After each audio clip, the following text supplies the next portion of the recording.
रोज रोज के ताने और ड्रामे से बहू और इकलौते बेटे की जान गई। बहू, ओ बहू, कहाँ मर गई? कमला ने आवाज़ लगाई। वो अभी सारा काम निपटाने के बाद नहाने के लिए गई थी और सास की हर 2 मिनट में ऐसी आवाज़ सुनने की उसकी आदत पड़ चुकी थी। जरा सी नज़रों के सामने से हटी कि सास चिल्लाना शुरू कर देती। इस बार आवाज़ कुछ ज़्यादा तेज थी। कोई अनहोनी ना हो गई हो। उसने जैसे तैसे अपने ऊपर 2 मग पानी डाला और कपड़े पहनकर बाथरूम से दौड़ते हुए सास के कमरे में पहुंची। अरे मरी, तुझसे एक काम भी ठीक से नहीं होता।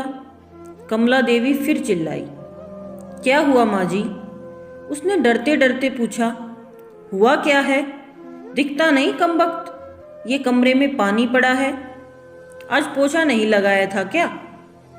अभी कहीं मैं गिर जाती तो मेरी हड्डी पसली टूट जाती। कमला देवी ने चिल्लाकर कहा। लगाया तो था माँ जी, उसने धीरे से कहा। तो ये कहाँ से आ गया? हे भगवान, मेरी तो किस्मत ही फूटी है जो ऐसी लड़की पर मेरा बेटा लट्टू हो गया।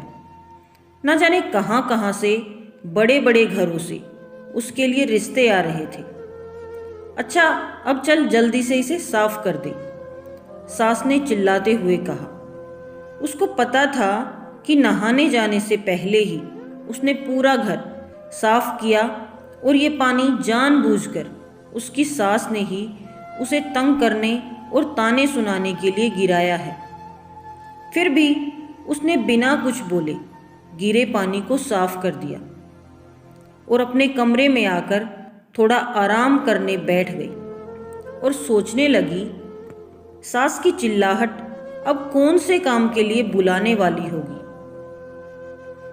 उसके लिए ये कोई आज की बात नहीं थी। जब से वो शादी कर इस घर में आई थी, उसके पति के ऑफिस जाते ही ये रोज का नियम था।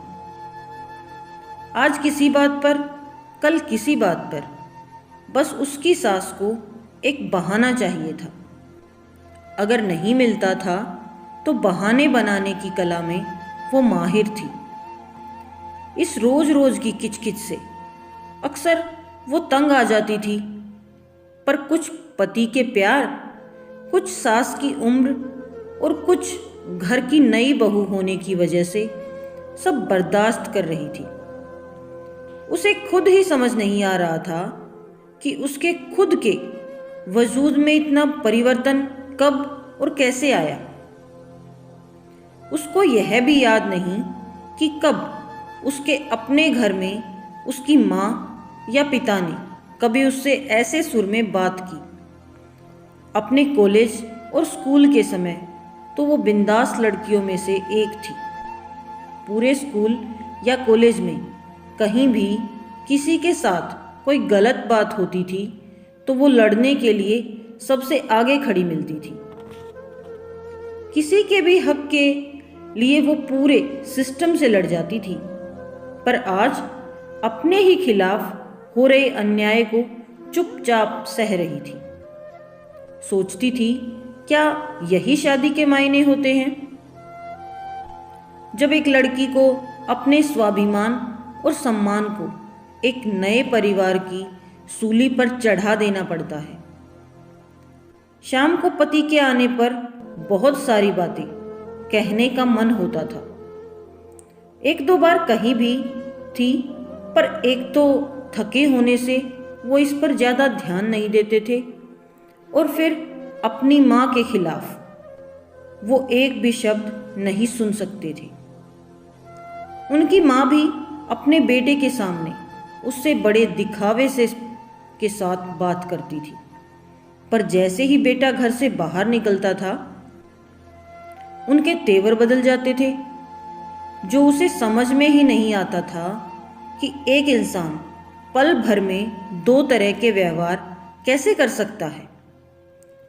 कमला देवी को सबसे ज़्यादा तकलीफ तो उसकी शादी में मिले दहेज से थी, जबकि उसके माता पिता ने अपनी हैसियत से बढ़कर उसकी शादी में खर्चा किया। लेकिन दहेज में या दूसरे से कुछ भी मुफ्त में मिलने की उम्मीदों और अभिलाषाओं का कोई अंत नहीं होता। हर चीज़ कम लगती है और उसके आने पर सबसे पहले उन्होंने घर की माहरीन की छुट्टी कर दी और घर में उसके कदम रखते ही हाथों की मेहंदी का रंग छूटने से पहले ही बाकी कामों के अलावा बाई के सारे काम भी उसके ऊपर आ गए। और कमला देवी ने कभी भी उसे एक नौकरानी से ज्यादा नहीं समझा। कुछ ऐसे ही जिंदगी कट रही थी उसकी। रोज कोई नया बखेड़ा होता था और वो रोज शांतिपूर्वक उन्हें संभालने की कोशिश करते हुए सोचती थी कि जल्दी ही उसे अपने पति और सास के साथ बैठकर शांति से इसका हल निकालना पड़ेगा। पर बस रोज की ऐसी दिनचर्या में सबके साथ बैठकर बात करने का समय नहीं मिलता था। एक दिन वो रोज की तरह सुबह झाड़ू लगा रही थी जब कमला देवी अपने बिस्तर के किनारे बैठी स्वेटर बुन रही थी। अचानक जैसे ही वह झाड़ू लगाते लगाते उसके पास पहुंची, उसने बिना कुछ देखे बहू को जोर से लात मारी और चिल्लाई, अरे कुछ अकल भी है या घास चरने गई है? जब मैं कुछ कर रही होती हूं तभी तुझे काम सूझता है। अभी ही मेरे कमरे में झाड़ू लगानी थी तुझे।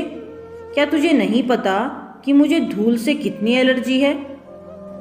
ये आज का नया बहाना था उसे तंग करने का, क्योंकि घर में रोज ही ऐसे ही काम होते थे और पहले कभी भी ऐसी कोई बात नहीं हुई थी। फिर वो भी अपनी सास के व्यवहार को जानते हुए बहुत संभल के काम करती।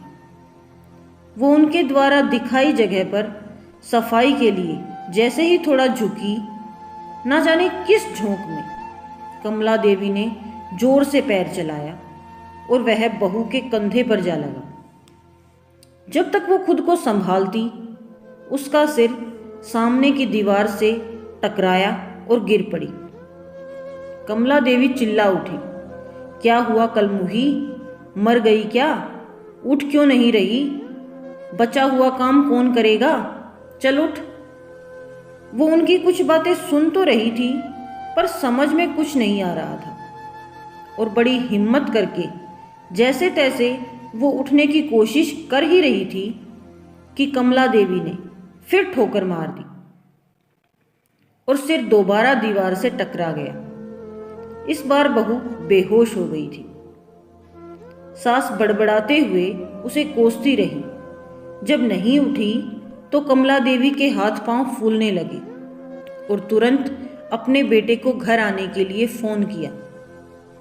पति उसे तुरंत हॉस्पिटल ले गया तो कमला देवी भी साथ साथ आई और एडमिशन कराने के समय भी बड़बड़ाए जा रही थी। सब पता है इसके चिड़िया चरित्र का, सब करके कराने के और मुझे तंग करने के नाटक हैं इसके, जिससे घर में कोई काम ना करना पड़े और हम सब इसकी सेवा करें। यूं तो उसका बेटा काफी दिनों से घर में जो चल रहा था सब देख और समझ रहा था, पर आज माँ के ऐसे व्यंग देखकर कुछ ज्यादा ही परेशान हो गया। लेकिन इस समय उसे अपनी पत्नी की जान बचाने की पड़ी थी। डॉक्टर की तमाम कोशिशों के बावजूद सिर के अंदर कोई नस फट जाने से पहले तो वो कुछ दिन कोमा में रही और अगले एक ही सप्ताह में उसने दुनिया छोड़ दी। वक्त के साथ साथ बातें कहाँ छुपती हैं। धीरे धीरे पड़ोसियों की जुबान पर उसके प्रति कमला देवी के बुरे बर्ताव की बातें सामने आने लगी, जिसमें कमला देवी के बेटे का भी नाम आ ही जाता था। और जब उसको लेकर बातें कुछ ज्यादा बढ़ने लगी तो उनसे तंग आकर एक दिन कमला देवी के इकलौते बेटे ने पंखे से लटककर सुसाइड कर ली। अब पूरे घर में दिन भर सन्नाटा रहता था। कमला देवी कुछ दिनों तक लोगों को दिखाई पड़ती रही और अक्सर घर के अंदर से उनकी आवाज़ें सुनाई पड़ती थी। अरे कलमूही कहाँ मर गई, मेरे बेटे को भी साथ ले गई, चल जल्दी आ जा, बहू घर बहुत गंदा पड़ा है, चल थोड़ा झाड़ू पोछा कर दे। फिर उसी लय में रोते रोते उनकी आवाज़ सुनाई पड़ती थी। बहुत अच्छी बहू थी, कभी शिकायत नहीं करी उसने। अभी हॉस्पिटल में है, इलाज चल रहा, मेरी वजह से उसका सिर फट गया था ना। मेरा बेटा भी उसी के पास है, लेकिन अब तो वो ठीक हो गई होगी। अरे कोई तो उन दोनों को वापस ले आए, अब की उसे कुछ नहीं कहूँगी। कुछ दिनों के बाद पता लगा कि उनके किसी दूर के रिश्तेदार ने उस मकान को आने पौने दामों में किसी को बेच दिया, क्योंकि कमला देवी के पागल खाने में भर्ती होने के बाद उस मकान को देखने वाला कोई नहीं बचा था। आशा करती हूँ आपको हमारी ये कहानी बहुत पसंद आई होगी। अगर पसंद आई हो तो अपने दोस्तों के साथ शेयर ज़रूर करें। वीडियो को लाइक करें, चैनल पर नए हैं तो सब्सक्राइब करें। Thank you, thanks for watching.